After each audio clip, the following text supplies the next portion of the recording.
Man, what is happening, my YouTube family? Of course, it is your boy B New. I'm coming at you on this Saturday.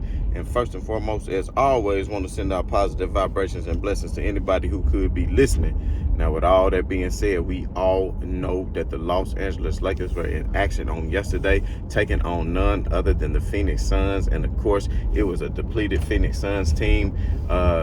Because the Phoenix Suns elected to sit their starters, and of course LeBron James did not get a chance to face off against Kevin Durant for the first time since Christmas of 2018, because the Suns have already secured their position in the playoffs at their 4 seed, which means they will be hosting the 5th seed in the first round. And of course, the Los Angeles Lakers needed to take advantage, because although there is a slim hope of them securing the 6th seed without having to play in the play-in, it is still a slim possibility, but it is still a possibility nonetheless. And this possibility is because the Golden State Warriors did not lose to the Sacramento Kings on yesterday, because the Sacramento Kings elected to sit their starters. And I think the reason why they elected to sit their starters is, and I could be wrong, but they scared of that smoke from the Lakers. You understand me? Because they could have took on Golden State. You know, if they really think Golden State is the team that they're going to be playing in the first round.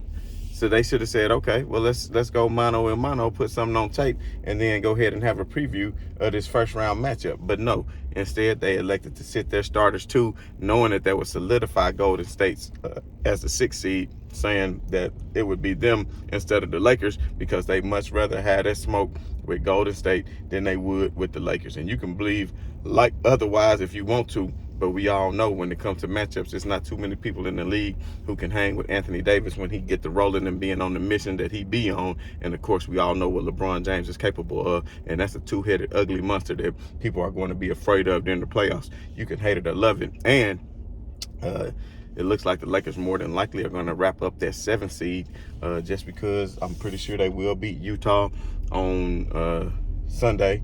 And of course, Utah has been officially eliminated, so they won't have a whole lot to play for. And of course, New Orleans, even if they win, they tie with the Lakers, so it will be the Lakers and New Orleans in their first game of the play-in. So the Lakers could get the 7th seed. That means they will host it at home versus going on the road, and they just win one game. They'll be locked in.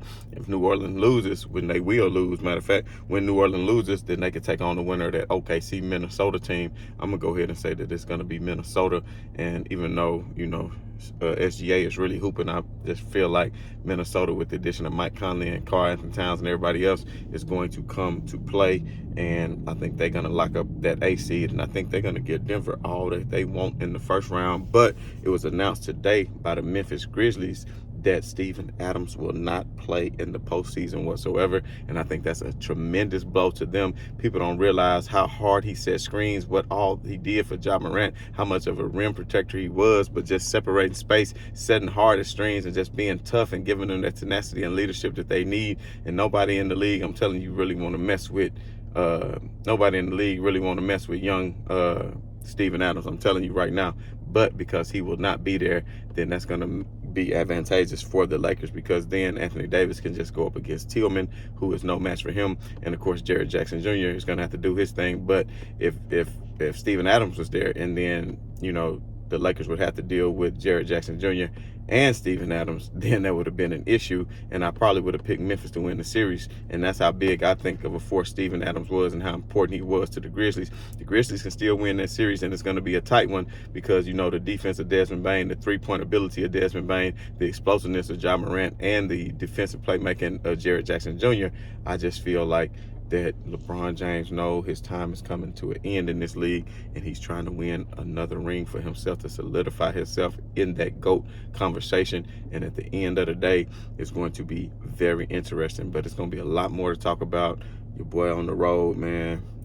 I want y'all to send out positive vibrations, man. Y'all already know my pop's terminally ill. Not much longer how he gonna make it, but now my mom got admitted to the hospital today. She wasn't doing well, so I had to get on the road, come down here and take care of them. So y'all send positive vibrations and blessings your boy way, and I'm gonna do the same for y'all. And we're gonna keep it locked in. Might come back later on with more and get more of a discussion of the last night game, but I just really don't feel there was much to talk about. I do want to point out that the Lakers did struggle mightily in that game, and I feel like LeBron James is still having a bit of a hangover from that long road trip, and it's just showing his age because there's so many games and so many days.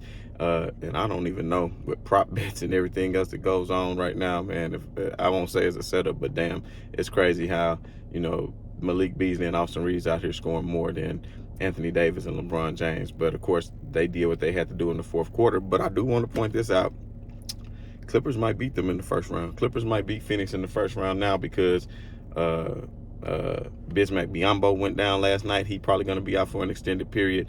And even though he's just a backup center, that's going to put a lot of wear and tear on Ayton because Ayton is going to increase his minutes. They won't have a good rotation for somebody to come in solid behind him. So that's not going to fare well for them. And then you look at the Clippers, they have Plumlee and Zubac, which, you know, is a pretty formidable center and backup center who can come in and do what they need to do. So Kevin Durant, I think, is going to have an excellent series. But I think with the emergence of Bone Highland, you know, of course, Terrence Mann, the Clippers, I think definitely have a shot.